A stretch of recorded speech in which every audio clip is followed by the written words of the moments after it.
Hay muchas materias internacionales dando vuelta. De hecho, esta semana tenemos elecciones presidenciales en Colombia. ¿Cómo podría impactar eso al resto del continente? ¿Cómo nos puede impactar también lo que está ocurriendo en el resto del mundo? ¿Qué pasa con iniciativas desde Estados Unidos para, de alguna manera, mitigar esta relevancia que ha tomado China en los mercados? ¿Qué pasa también con Rusia, Ucrania? Temas tenemos muchísimos. Y para ello estamos junto a Jorge Saad, director del Centro de Estudios Internacionales de la Universidad Católica. ¿Cómo está, Jorge? Muy buenas tardes.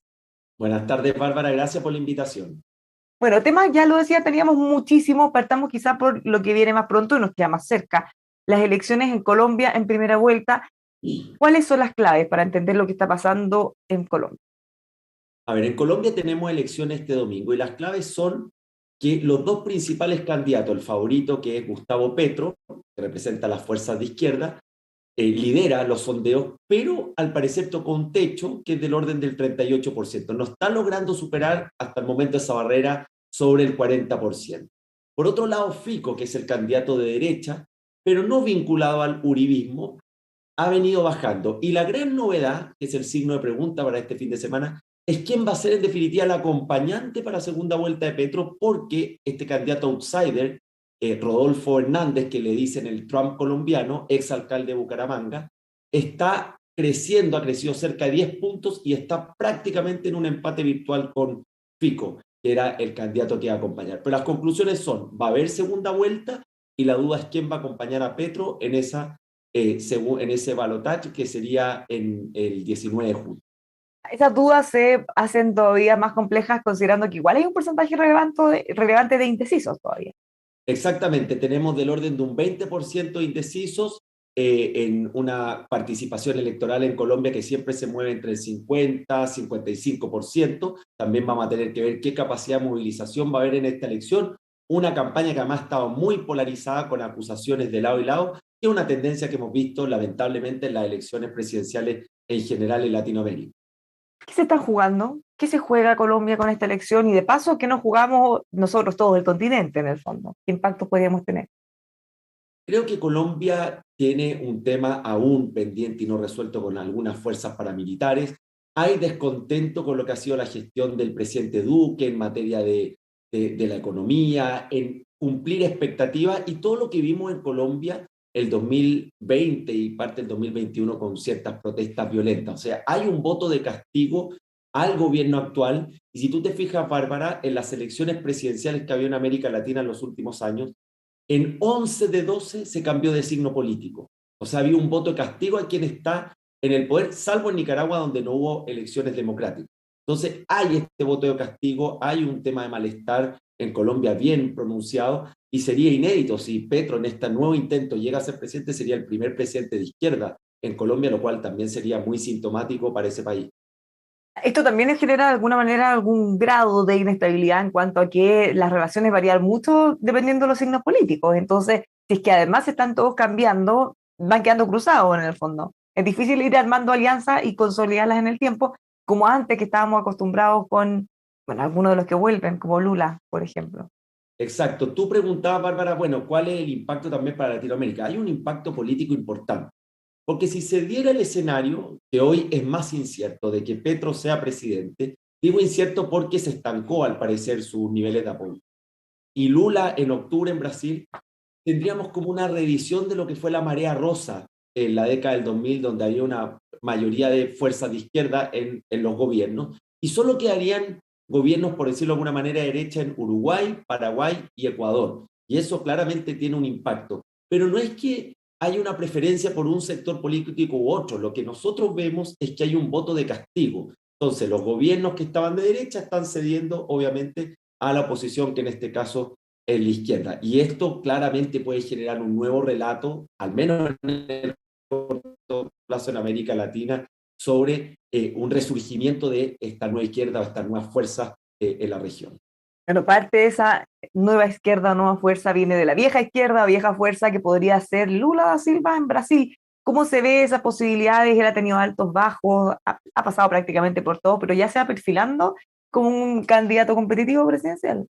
Sí, han circulado muchas encuestas en Brasil. La mayoría muestra que hay una ventaja de Lula, pero una ventaja menos pronunciada que hace algunos meses.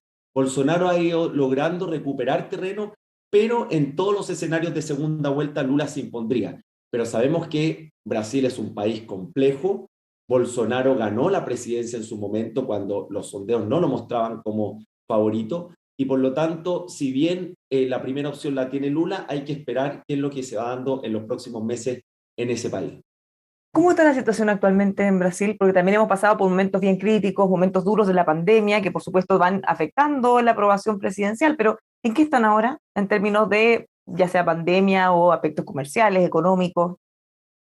Brasil tiene una situación fiscal muy compleja, ha tenido también una caída de su economía, aunque la percepción viene mejorando, pero el gran problema de Brasil, sin lugar a duda, es su clase política, su dificultad de gobernabilidad y las dificultades que ha tenido Bolsonaro desde la pandemia hasta ahora de poder dirigir el país. Ahí también se anticipa, Bárbara, una elección muy polarizada, con, fíjate, un voto de rechazo muy alto de los dos candidatos, por lejos la elección donde la oferta electoral tiene tanto rechazo de los electores, y por lo tanto eso también va a marcar la elección con una recuperación de Bolsonaro, que es importante decirlo, con el retiro del ex ministro de Justicia Sergio Moro, que declinó su candidatura y aparentemente esos votos están fluyendo hacia Bolsonaro. Mirando ya, subamos un poco en el mapa, porque estamos tan globalizados que todo nos impacta de alguna manera. Hablemos del presidente Biden, de este plan que él ha presentado, este pacto comercial del Indo-Pacífico, que justamente busca de alguna manera mitigar o ir frenando esta supremacía o la influencia de China que se ha ido expandiendo hace ya varios años. ¿En qué consiste? ¿Cómo nos puede beneficiar o eventualmente perjudicar a nosotros que estamos aquí en el medio de las dos potencias? Muy importante siempre mirar lo que ocurre con Estados Unidos, con China, no solo por su impacto global, sino que son nuestros dos principales socios comerciales. El anuncio que se hizo el lunes de este acuerdo marco económico del Indo-Pacífico, que incluye a una decena de países, excluye, es muy importante, comparándolo con el TPP, no está Chile, no está México, no está Perú, de esa zona del Pacífico, no está Canadá. Es más bien un acuerdo estratégico. Todavía estamos a nivel de anuncio, pero lo que uno ve de la información no tiene una profundidad comercial o de acceso a mercados como era el TPP-12. Y lo que ve Estados Unidos son dos cosas. Primero, la necesidad de contener el ascenso de China en una zona que es estratégica, que hoy día la definen como el Indo-Pacífico, porque incluye países muy importantes como India o Japón, que son aliados de Estados Unidos. Y lo segundo es que Estados Unidos está consciente que esta estrategia del pasado, del giro hacia el Pacífico, que tenía Obama y que motivó al TPP-12, que lo incluía, ha ido perdiendo terreno en esa zona estratégica. ¿Cómo veo yo este acuerdo? Más bien un acuerdo estratégico, no profundo comercialmente, que busca establecer ciertas reglas comunes en cooperación económica, en desarrollo o inversión de energías verdes, y que esta tendencia que estamos viendo de esta globalización entre aliados, cómo entre países aliados fortalecemos nuestra alianza, en este caso para contener a China y para aumentar la influencia de Estados Unidos en esa zona. ¿Y cómo entonces nosotros miramos acá desde afuera, miramos por la ventana porque no estamos incluidos, pero por supuesto puede tener impacto sobre nosotros o no necesariamente? Sí, la Porque está pregunta que se apuntando hacía es a otra cómo zona. impacta, claro, la pregunta que se hacía es cómo impacta Chile, cómo puede tener efecto en el TPP, y hay que decir que es bastante distinto al TPP. Partiendo de que Chile no está inicialmente en este acuerdo marco del Indo-Pacífico, el TPP tiene mucho más referencia a temas comerciales, de acceso a mercado, que hasta el momento no tiene este acuerdo marco, y eventualmente el día de mañana Chile podría incorporarse, siempre tienen estos acuerdos, cláusulas de incorporar a nuevos países, porque lo que vemos es que China, uno, está teniendo un ascenso mayor. Dos, no nos olvidemos que el 2020 firmaron junto a India y otros países el RCEP, que fue este mega acuerdo en esa propia zona. Y además China manifestó su intención de incorporarse al TPP-11. Entonces vemos una potencia muy asertiva, muy activa, y eso obviamente preocupa a Estados Unidos. Ya, pero lo concreto, entonces, ¿en qué consiste este pacto? ¿Qué cosas incluiría? Si no es tan completo como el TPP 11 o 12 en este caso, ¿qué, qué beneficio tendría o qué es lo que están ofreciendo? A ver, ofrece cuatro pilares de lo que conocemos, Bárbara, porque el texto completo todavía no tenemos acceso. Ofrece un pilar que es colaboración económica, otro que es cómo mejorar las cadenas de suministro que se vieron muy afectadas por la pandemia, En otras palabras, generar cadenas de suministro más cercanas a los países entre estos miembros, un capítulo especial de energías limpias y finalmente uno de anticorrupción. Pero todavía estamos, Bárbara, a nivel muy declarativo y yo solo me atrevo a decir que es un acuerdo estratégico donde Estados Unidos quiere ganar influencia en una zona clave donde ha perdido influencia en los últimos años. Bueno, China se viene abriendo espacio, tal como decía, en forma muy decidida. Ellos siempre tienen una mirada a largo plazo y todas sus acciones se enfocan ahí. Pero la hemos visto debilitada, su crecimiento económico ha estado medio paralizado también. El impacto de la pandemia les ha dado más fuerte de lo que ellos pensaban. Ha retomado, de hecho, hasta ahora está bastante cerrada su actividad económica, eh, o por lo menos hacia afuera. ¿Cómo están ellos ahora? ¿Cómo siguen en ese plan? ¿Qué tanto han paralizado o retrocedido eventualmente? China se ha visto afectado por su política de cero COVID, que significa cuarentenas, paralización, encierro de millones de personas, y eso genera disrupción en las cadenas de suministro, en el comercio y en la propia economía. Es probable que por primera vez China crezca este año a una tasa menor que la meta oficial. El gobierno chino pone una meta oficial, salvo el año de la pandemia, de crecimiento y hay posibilidad de que crezca menos. De hecho, los bancos de inversión han corregido a la baja el crecimiento chino. Este fenómeno es uno de los grandes elementos que está generando incertidumbre en los mercados financieros. ¿Qué va a pasar con China? El segundo es la guerra y el tercero son las decisiones de política monetaria que está tomando la Reserva Federal. Pero esa combinación, Bárbara, hace que hoy día los mercados financieros, tú lo puedes ver día a día, están muy volátiles, hay mucha incertidumbre y hay ciertas condiciones que se han ido deteriorando a tal nivel que hoy la percepción de una recesión global en 2023 ha aumentado, junto obviamente a toda la aceleración de la inflación. Sí, pero si estamos pensando que el crecimiento de China va a ser menor al proyectado, ahí volvemos a poner sobre la mesa un debate que viene de siempre. ¿Qué tan confiables son las cifras que entrega China? Yo recuerdo que en algunos momentos las cifras oficiales no coincidían con los impactos, por ejemplo, con el precio del cobre. En el fondo, hay costumbre, cuando un crecimiento es de tal nivel y la demanda es de tal nivel realmente, los precios más o menos se ajustan de tal manera, no necesariamente se genera esa coherencia ahora o sí, o ya se han ido poniendo al día. A ver, uno maneja las cifras que se informan y la verdad es que los distintos bancos de inversión, prensa especializada utiliza esas cifras. Tenemos que atenernos a eso. Pero cuando nosotros vemos el grado de sensibilidad de los países a lo que ocurre con la economía china, Chile es de los países con alta sensibilidad a la economía china. Por lo tanto, hay un efecto directo. La desaceleración de China nos afecta. Chile exporta cerca del 60% de las exportaciones chilenas a China son cobre. O sea, ahí tú tienes un impacto directo, más las nuevas industrias que están exportando de manera importante. Tenemos que atenernos a estas cifras, Bárbara, son las que se utilizan, pero el hecho es claro, hay una desaceleración china, hay un hecho político muy importante que son las elecciones a fin de año donde Xi Jinping busca una nueva reelección y que por lo tanto el foco hoy día de China es 100% interno y la guerra que hoy día ya se transformó en un conflicto prolongado es una piedra en el zapato e incomoda tremendamente a China porque no la considera su guerra. Cambiémonos ahora, va, tomémonos otro avión y hablemos de otros los conflictos que ha bajado quizá la intensidad mediática, pero no por eso ha desaparecido. La invasión de Rusia a Ucrania, que se ha prolongado ya por varios meses. Una invasión que se esperaba probablemente ellos mismos que iba a durar solo unos días. ¿En qué va eso? A ver, hoy día ya está instalado que es un conflicto prolongado. O Mm. sea, los mercados así lo han interpretado y la duda es si va a escalar o no. Lo ¿Qué significa segundo, escalar? Porque ya uno podría decir que ha escalado bastante. escalar es que haya terceros países finalmente que entren en conflicto. Ese es el Mm. elemento, hoy día un escenario posible, pero de baja probabilidad por el momento.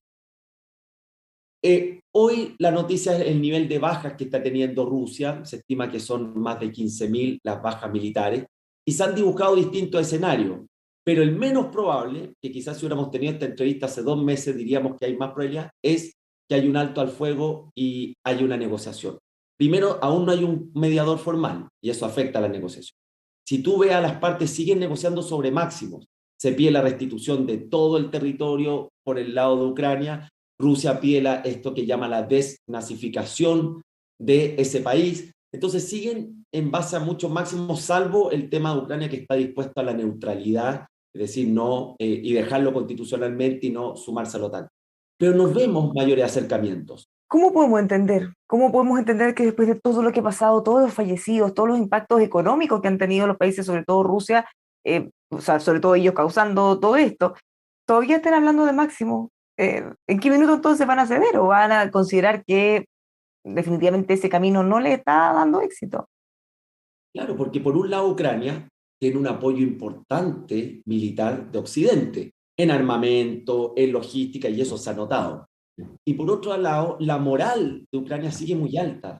Uno ve una unidad, uno ve una identificación que es muy importante esa moral en la guerra. Ayer el presidente también lo reafirmaba en ese sentimiento. Y eso genera mayor resistencia.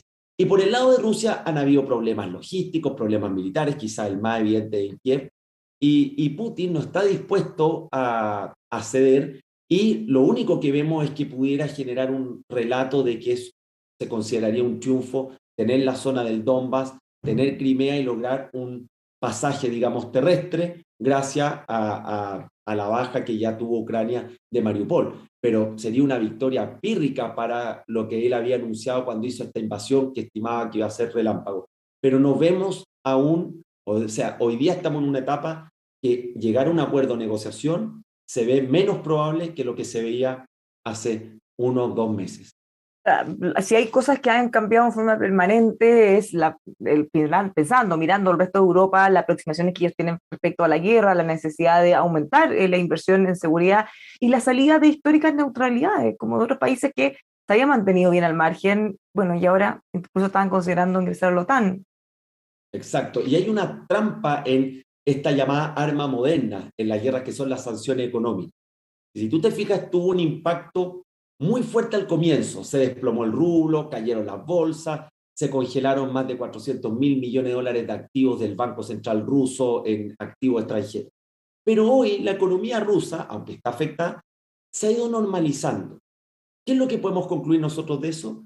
Que aún están pendientes las sanciones al corazón de la economía rusa, que es básicamente el gas y petróleo. ¿Por qué?